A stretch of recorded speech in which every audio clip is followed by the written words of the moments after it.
17 सितंबर को दिल्ली के इस जंतर मंतर पर संतों का ये जमावड़ा हिंदू महासभा के अध्यक्ष स्वामी चक्रपाणी जी महाराज की अध्यक्षता में हुआ। यहाँ पर देश के कोने कोने से पधारे साधु संतों ने अखाड़ा परिषद द्वारा जारी की गई सूची पर अपना रोष व्यक्त किया। आज का विषय बहुत गहन है,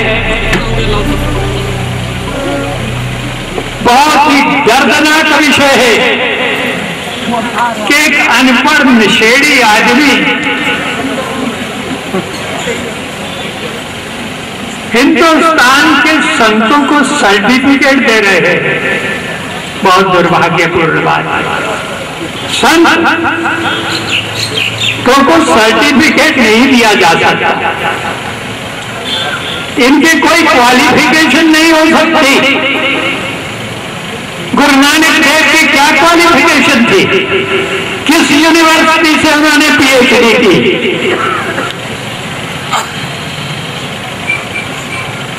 संत कबीर, संत तुलसीदास, संत श्रोमणी रविदास, सूरदास, इन्होंने कहाँ पढ़ाई की थी?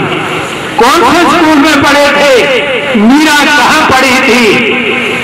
आज इन अनपढ़ संतों के ऊपर देश के ही नहीं विदेश के लोग पीएचडी करते हैं।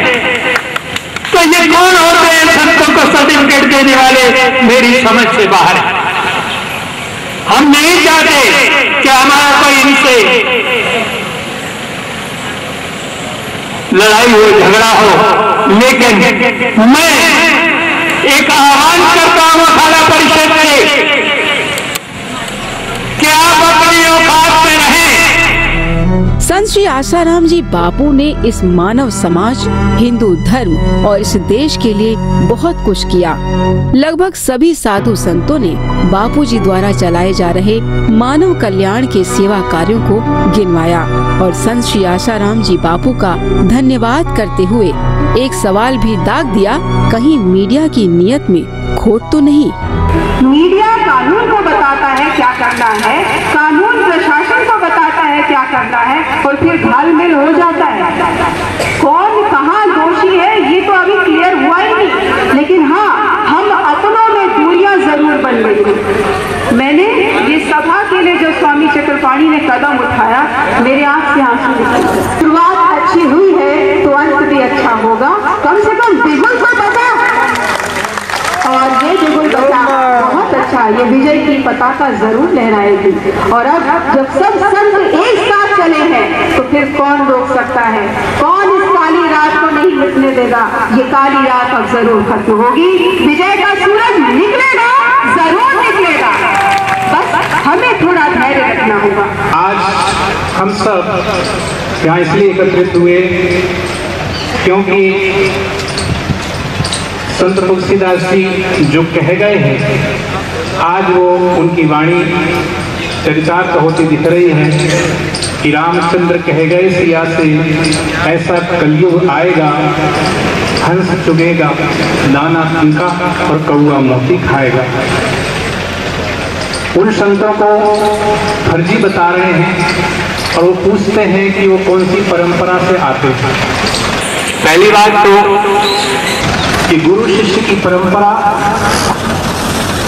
सनातन सत्य की परंपरा है और सत्य को किसी प्रमाण की आवश्यकता नहीं होती।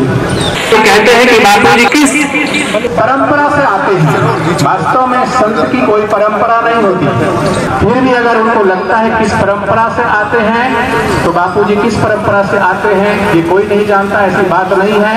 कई बार बापू जी के करोड़ों करोड़ों साधक जो सत्संग सुनते हैं उनको पता है और ग्रंथ में उल्लेख है, वो ग्रंथ भी आपको उपलब्ध हो सकता है। तो ये तो बापूजी ने अपने सत्संग में बताया है कि बापूजी स्वामी रामानंद जी की परंपरा से है, जिनका विस्तृत विवरण है।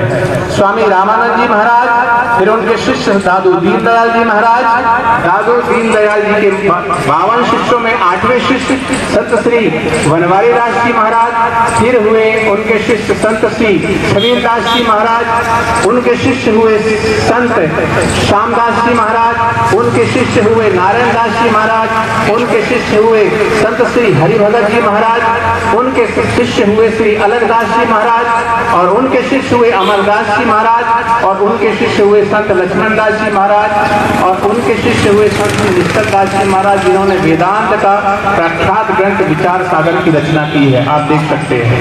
संत उनके शिष्य हुए थे संत श्री केशवानंद जी महाराज और केशवानंद जी, और उनके शिष्य हुए लीलाशाह जी महाराज, और उनके शिष्य हैं हमारे ब्रह्मनिष्ठ सूत्री परम पूज्य संत श्री आसाराम जी महाराज। भारत बापू की, भारत बापू की।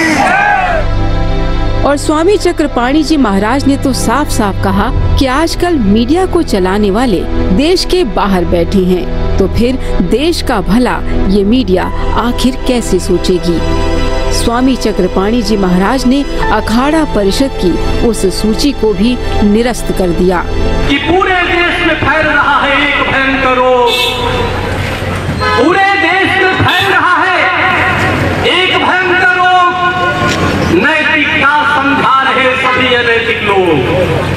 कि संतों को ऐसा प्रस्तुत किया जाता है, मीडिया प्रस्तुत करेगी सब संत जो है बहुत पैसे वाले हैं, बहुत, जबकि ऐसा नहीं जानते कि संत कितना त्याग करते हैं। आज 17 सितंबर 2017 को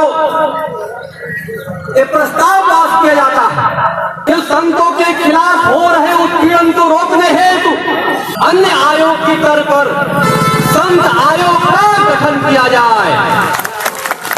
कोई भी संतों के खिलाफ एक एप्लीकेशन देता है, शिकायत देता है, पुलिस आती है, बाबा जी चलो, इसलिए संत आयोग का गठन बहुत ही आवश्यक हो गया है।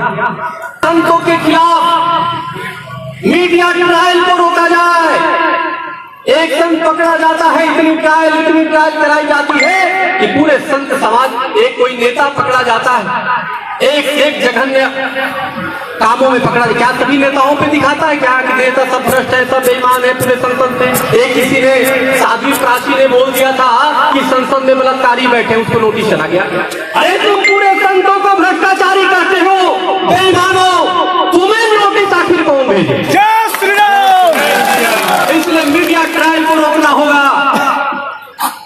संतों के खिलाफ जो गलत मीडिया ट्रायल है, अरे एक सजा किया, एक अपराध किया तो एक अपराध की सजा एक होती है, लेकिन संतों में ऐसी व्यवस्था होगी, संत अगर एक कोई गलती से जेल चला गया, रोक लग गया, उसकी आश्रमों की खुदाई तक कर दी जाती है, उसको पूरी बर्बाद करने का प्रयास कर दिया जाता है, उसकी मान सम्मान सब कुछ को जितना हो सके बर्बाद करने पे। तो ये कोई यहाँ के लोग नहीं कर रहे, मैं आपको बताना चाहता हूँ। आज जो मीडिया है, मीडिया को संपादक नहीं चला रहे, मीडिया को मालिक भी नहीं चला रहे, मीडिया अंतर्राष्ट्रीय स्तर से गाइड हो रहा है, वहां से फंडिंग लिया जाता है, पैसा लो इसको खिलाफ ठोको। तो इसलिए सरकार, केंद्र सरकार कानून बनाए कि संतों के खिलाफ जो मीडिया ट्रायल हो रहा है उसको रोका जाए।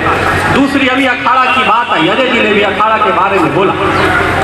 अखाड़ा परिषद ने जो जारी किया सूची, उसमें ये संत महासभा की तरफ से प्रस्तुति है और बिना भेदभाव किए परमात्मा को साक्षी मान करके इस प्रकार के संत समाज ने निर्णय लिया है। अखिल भारतीय अखाड़ा परिषद के दिनांक 10/9/2017 को अध्यक्ष महंत नरेंद्र गिरी जी की अध्यक्षता में एवं महंत हरिगिरी जी के प्रस्ताव पर कथित फर्जी संतों की सूची पर चिंतन मनन के बाद यह अंतिम निर्णय लिया गया है कि उक्त सूची दुर्भावना एवं अपनी नाकामियों को छुपाने के उद्देश्य से अखाड़ा परिषद द्वारा जारी किया गया था। जो धर्म सम्मत और संवैधानिक भी नहीं है, इससे न सिर्फ हिंदुत्व को नुकसान होगा बल्कि धर्म परिवर्तन को भी बल मिलेगा। अतः दिनांक 10